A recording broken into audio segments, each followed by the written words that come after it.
इष्टान भोगा हि वो देवा दास्यन्ते यज्ञ भाविता तैर्ददातन प्रदाय भयो भूगुंगते तेन एव स। यज्ञ के द्वारा बढ़ाए हुए देवता तुम लोगों को बिना मांगे ही इच्छित भोग निश्चित ही देते रहेंगे। इस प्रकार उन देवताओं के द्वारा दिए हुए भोगों को जो पुरुष उनको बिना दिए स्वयं भोगता है वह चोर ही है।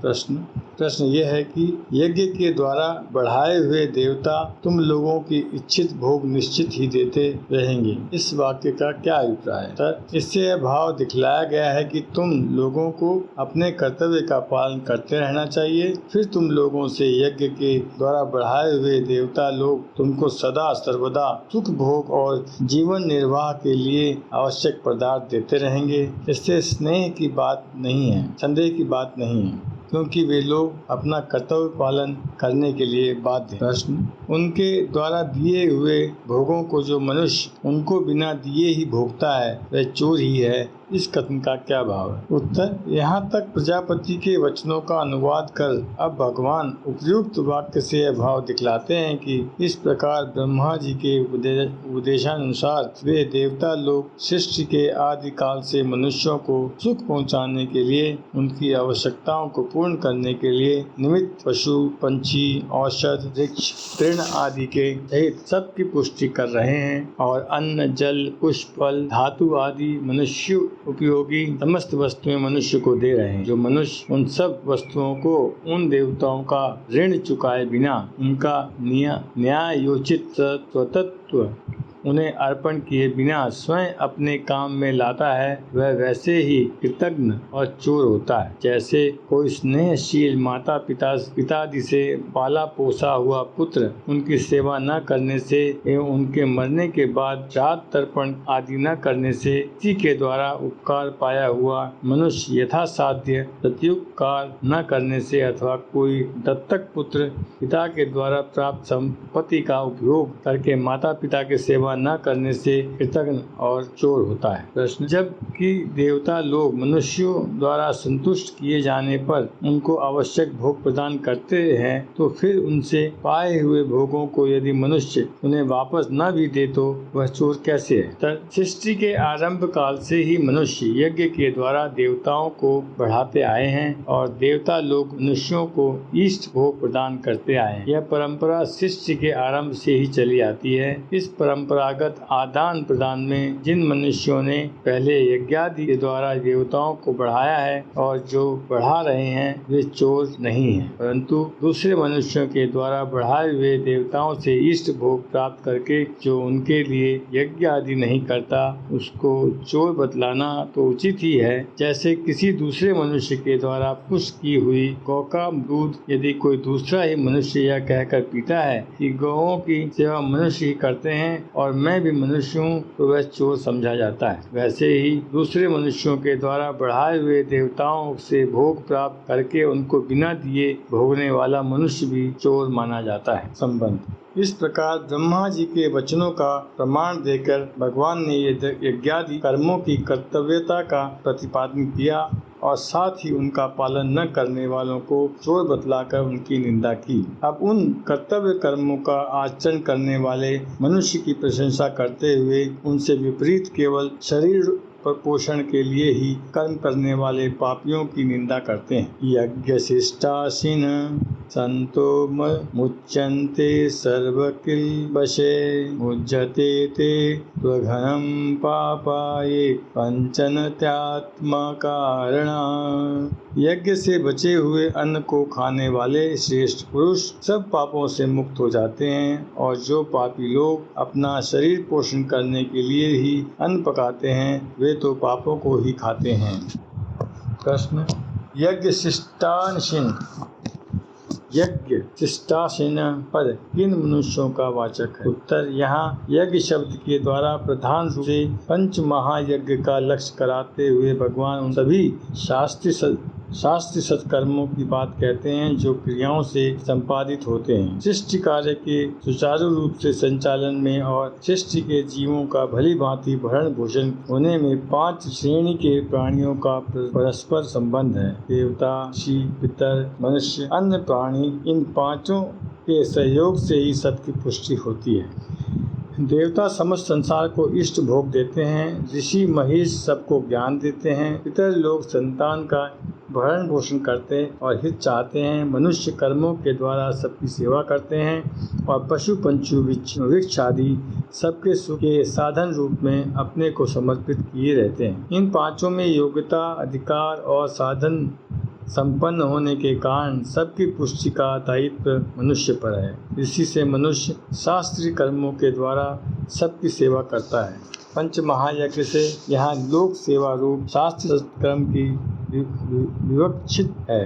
मनुष्य का यह कर्तव्य है कि वह जो भी कुछ कमावे उसमें इन सब का भाग समझे, क्योंकि वह सबकी सहायता और सहयोग से ही कमाता खाता है। इसलिए जो यज्ञ करने के बाद बचे हुए अन्न को अर्थात उन सबको उनका प्राप्त भाग देकर से बचे हुए अन्न को खाता है, उसी को शास्त्रकार अमृतताशी, अमृत खाने वाला बतलाते हैं। जो ऐसा नहीं करता, दूसरों का स्वतत्व मारकर केवल अपने लिए ही कमाता खाता है, वह पाप खाता है। विभिन्न क्रियाओं से उपार्जित अन्न का भोजन उसके पकने पर ही होता है और उस अन्न की अग्नि में आहुति दिए बिना देवज्ञ और बलि वैश्य देव सिद्ध नहीं होते। इसलिए यहाँ हवन और बलि वैश्य देव को प्रधानता की गई है, परंतु केवल हवन बलि वैश्य देव रूप कर्म से ही पंच महायज्ञों की पूर्ति नहीं हो जाती। यज्ञ से बचे हुए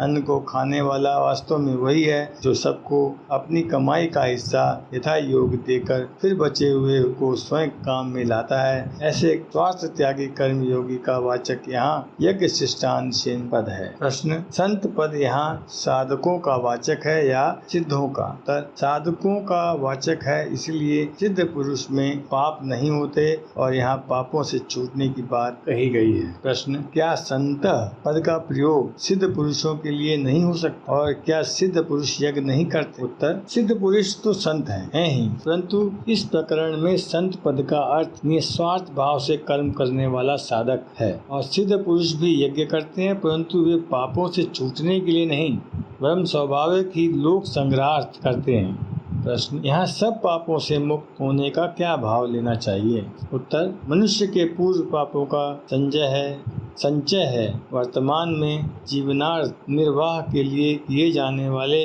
वैध अर्थोपार्जन में भी मनुष्य से अनुषंगिक पाप बनते हैं। सर्वारंभा ही दोषेण धूमेनाग्नि वृता। ये न्याय से हवन, प्रजापालन, युद्ध, खेती, व्यापार और शिल्प आदि प्रत्येक जीवन धारण के कार्य में कुछ न कुछ हिंसा होती ही है। गृहस्थल के घर में भी प्रतिदिन चूल्हे, चक्की, झाड़ू, ओखली और जल रखने के स्थान में हिंसा होती है। इसके सिवा प्रमाद आदि के कारण अन्य प्रकार से भी अनेकों पाप बनते रहते हैं। जो पुरुष निस्वार्थ भाव से केवल लोक सेवा की दृष्टि को सामने रखकर सब जीवों को सुख पहुंचाने के लिए ही पंच महायज्ञ आदि करता है और इसी में जीवन धारण की उपयोगिता मानकर अपने न्यायोपार्जित धन से यथा योग सबकी सेवा यज्ञ करके बचे हुए अन्न को केवल उनके स्वार्थ जीवन धारण करने के लिए ही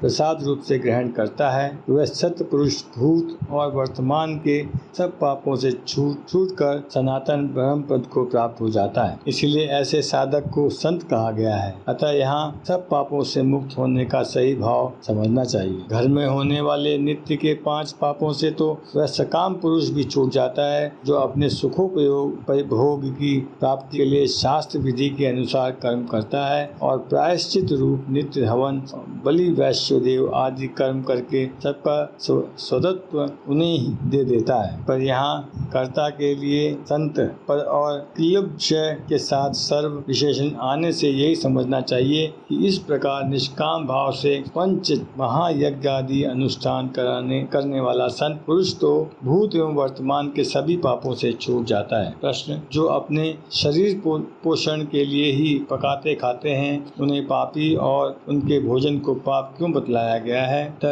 यहाँ पकाने खाने के उपलक्ष्य से इंद्रियों के द्वारा भोगे जाने वाले समस्त भोगों की बात कही गई है। जो पुरुष इन भोगों का उपार्जन और इनका यथा विशिष्ट भोग निष्काम भाव से केवल लोक सेवा के लिए करता है वह तो उपयुक्त प्रकार से पापों से छूट जाता है, और जो केवल सकाम भाव से सबका न्यायोचित भाग देकर उपार्जित भोगों का उपभोग करता है वह भी पापी नहीं है। परंतु जो पुरुष केवल अपने ही सुख के लिए अपने ही शरीर और इंद्रियों के पोषण के लिए भोगों का उपार्जन करता है और अपने ही लिए उन्हें भोगता है वह पुरुष पाप से पाप उपार्जन करता है और पाप का ही उपभोग करता है, क्योंकि न तो उसकी क्रिया यथार्थ हुई है और न वह अपने उपार्जन में से सबको उनका यथा योग्य न्याय भाग ही देता है। इसीलिए का उपार्जन और भोग दोनों ही पापमय होने के कारण उसे पापी और उसे भोगों को पाप कहा गया है। संबंध, यहाँ यह जिज्ञासा होती है कि यज्ञ न करने से क्या हानि। इस पर पष्टि चक्र को सुरक्षित रखने के लिए यज्ञ की आवश्यकता का प्रतिपादन करते हैं। अन्नाद भवन्ति भूतानि पर्जन्यादन्धम्भो यज्ञाद भवति पर्जनयो यज्ञ कर्म समूदभव कर्म ब्रह्म दभव विधि ब्रह्माक्षर समुदभव तस्मात् सर्वगतं ब्रह्म नित्यं यज्ञ प्रतिष्ठम्। संपूर्ण प्राणी अन्न से उत्पन्न होते हैं। अन्न की उत्पत्ति वृष्टि से होती है, वृष्टि यज्ञ से होती है और यज्ञ विहित कर्मों से उत्पन्न होने वाला है। कर्म समुदाय को तू वेद से उत्पन्न और वेदों को अविनाशी परंपरा से उत्पन्न हुआ जान। इससे यह सिद्ध होता है कि सर्वव्यापी परम क्षर परमात्मा सदा ही यज्ञ में प्रतिष्ठित है। प्रश्न, अन्न शब्द का क्या अर्थ है और समस्त प्राणी अन्न से उत्पन्न होते हैं, इस वाक्य का क्या भाव? यहाँ अन्न शब्द व्यापक अर्थ में है, इसलिए इसका अर्थ केवल गेहूं, चना आदि अनाज मात्र ही नहीं है, किंतु जिन भिन्न भिन्न आहार करने योग्य स्थूल और सूक्ष्म पदार्थों से भिन्न भिन्न प्राणियों के शरीर आदि की पुष्टि होती है, उन समस्त खाद्य पदार्थों का वाचक यहाँ अन्न शब्द है। अतः समस्त प्राणी अन्न से उत्पन्न होते हैं। इस वाक्य का यह भाव कि खाद्य पदार्थों से ही समस्त प्राणियों के शरीर में रज और वीर आदि बनते हैं, उस रज वीर आदि के संयोग से ही भिन्न भिन्न प्राणियों की उत्पत्ति होती है तथा उत्पत्ति के बाद उनका पोषण ही खाद्य पदार्थों से ही होता है। इसलिए सब प्रकार से प्राणियों की उत्पत्ति, वृष्टि और पोषण का हेतु अन्न ही है। श्रुतियों में भी कहा है, अन्नो अन्न द्वयेव खल्विमानि भूतानि जायन्ते अन्नेन जातानि जीवन्ति। अर्थात ये सब प्राणी अन्न से ही उत्पन्न होते हैं और उत्पन्न होकर अन्न से ही जीते हैं। प्रश्न, अन्न की उत्पत्ति सृष्टि से होती है, इस कथन का क्या भाव है? उत्तर, इससे यह भाव दिखलाया है कि संसार में स्थूल और सूक्ष्म जितने भी खाद्य पदार्थ हैं उन सब की उत्पत्ति में जल ही प्रधान कारण है। इसलिए स्थूल या सूक्ष्म रूप से जल का संबंध सभी जगह रहता है और जल का आधार वृष्टि ही है। प्रश्न, वृष्टि यज्ञ से होती है, यह कहने का क्या भाव है? उत्तर, सृष्टि में जितने भी जीव हैं उन सब में मनुष्य ही ऐसा है जिस पर सब जीवों के भरण पोषण और संरक्षण का दायित्व है। मनुष्य अपने इस दायित्वों को समझकर मन, वाणी, शरीर से समस्त जीवों के जीवन धारणादि रूप हित के लिए जो प्रक्रिया करता है, उन क्रियाओं से संपादित होने वाले सकर्म को यज्ञ कहते हैं। इस यज्ञ में हवन, दान, तप और जीविका आदि सभी कर्तव्य कर्मों का समावेश हो जाता है। यद्यपि इनमें हवन की भांति समावेश होता रहता है। यद्यपि इनमें हवन की प्रधानता होने से शास्त्रों में ऐसा कहा गया है कि अग्नि में आहुति देने पर वृष्टि होती है और उस वृष्टि से अन्न की उत्पत्ति के द्वारा प्रजा की उत्पत्ति होती है, किंतु यज्ञ शब्द से यहाँ केवल हवन ही विवक्षित नहीं है। लोकोपकारात् होने वाली क्रियाओं से उत्पादित सत्कर्म मात्र का नाम यज्ञ है। वृष्टि यज्ञ से होती है। इस वाक्य का यह भाव समझना चाहिए कि मनुष्यों के द्वारा किए हुए कर्तव्य पालन रूप यज्ञ से ही वृष्टि होती है। हम यह कह सकते हैं कि अमुक देश में यज्ञ नहीं होते, वहाँ वर्षा नहीं क्यों होती है। इसका उत्तर यह है कि वहाँ भी किसी न किसी रूप में लोकोपकारा सत्कर्म होते ही हैं। के अतिरिक्त एक बात और भी है कि सृष्टि आरंभ से ही यज्ञ होते रहे हैं। उस यज्ञों के फलस्वरूप वहाँ वृष्टि होती है और जब तक पूर्वार्जित यज्ञ समूह संचित रहेगा उसकी समाप्ति नहीं होगी, तब तक वृष्टि होती रहेगी। परंतु मनुष्य यदि यज्ञ करना बंद कर देगा तो यह संचय धीरे धीरे समाप्त हो जाएगा और उसके बाद वृष्टि नहीं होगी, जिसके फलस्वरूप सृष्टि के जीवों का शरीर धारण और भरण पोषण कठिन हो जाएगा। इसलिए कर्तव्य पालन रूप यज्ञ मनुष्य को अवश्य करना चाहिए। प्रश्न, यज्ञ विहित कर्म से उत्पन्न होता है, इस कथन का क्या भाव है? इससे भाव दिखलाया गया है कि भिन्न भिन्न मनुष्यों के लिए उनके वर्ण, आश्रम, स्वभाव और परिस्थिति के भेद से जो नाना प्रकार के यज्ञ शास्त्र में बतलाए गए हैं, वे सब मन, इंद्रिय या शरीर क्रिया द्वारा ही संपादित होते हैं। बिना शास्त्र विहित क्रिया के किसी भी यज्ञ की सिद्धि नहीं होती। चौथे अध्याय के 32वें श्लोक में इस भाव को स्पष्ट किया गया है। प्रश्न, ब्रह्मोद्भवम पद में ब्रह्म शब्द का क्या अर्थ है और कर्म को उससे उत्पन्न होने वाला बतलाने का क्या भाव है? उत्तर, गीता में ब्रह्म शब्द का प्रयोग प्रकरणानुसार परमात्मा, प्रकृति, ब्रह्मा, वेद और ब्राह्मण इन सब के अर्थ में हुआ है। यहाँ कर्मों की उत्पत्ति का प्रकरण है और विहित कर्मों का ज्ञान मनुष्यों को वेद या वेदानुकूल शास्त्रों से ही होता है। इसलिए यहाँ ब्रह्म शब्द का अर्थ वेद समझना चाहिए। इसके सिवा इस ब्रह्म को अक्षर से उत्पन्न बतलाया गया है, इसलिए भी ब्रह्म का अर्थ वेद मानना ही ठीक है, क्योंकि परमात्मा तो स्वयं अक्षर है और प्रकृति आदि अनादि है, अतः उनको अक्षर से उत्पन्न कहना नहीं बनता और ब्रह्मा तथा ब्राह्मण का यहाँ प्रकरण नहीं है। कर्मों को वेदों से उत्पन्न बतलाकर यहाँ यह भाव दिखलाया है कि जिस मनुष्य के ये कौन कौन सा कर्म किस प्रकार करना कर्तव्य है, यह बात वेद और शास्त्रों द्वारा समझकर जो विधिवत क्रियाएं की जाती हैं उन्हीं से यज्ञ संपादित होता है और ऐसी क्रियाएं वेद से या वेदानुकूल शास्त्र से ही जानी जाती है। अतः यज्ञ संपादन करने के लिए प्रत्येक मनुष्य को अपने कर्तव्य का ज्ञान प्राप्त कर लेना चाहिए। प्रश्न, वेदों को अक्षर से उत्पन्न होने वाला कहने का क्या अभिप्राय है, क्योंकि वेद तो अनादि माने जाते हैं? उत्तर, परब्रह्म परमेश्वर नित्य है, इस कारण का विधान रूप वेद ही नित्य है, इसमें कुछ भी संदेह नहीं है। अतः यहाँ वेदों को परमेश्वर से उत्पन्न लाने का यह अभिप्राय नहीं है कि वेद पहले नहीं था और पीछे से उत्पन्न हुआ है, किंतु यह अभिप्राय है कि सृष्टि के अनादिकाल में परमेश्वर से वेद प्रकट होता है और प्रलय काल में उन्हीं में विलीन हो जाता है। वेद अपरुषेय है, अर्थात किसी मनुष्य का पुरुष का बनाया हुआ शास्त्र नहीं है। यह भाव दिखलाने के लिए ही यहाँ वेदों को अक्षर से यानी अविनाशी परमात्मा से उत्पन्न होने वाला बतलाया गया है। एवं इस कथन से वेद की अनादिता की सिद्धि की गई है। इसी भाव से 17वें अध्याय के 23वें श्लोक में भी वेदों को परमात्मा से उत्पन्न बतलाया गया है। प्रश्न, सर्वगतम विशेषण के सहित ब्रह्म पद यहाँ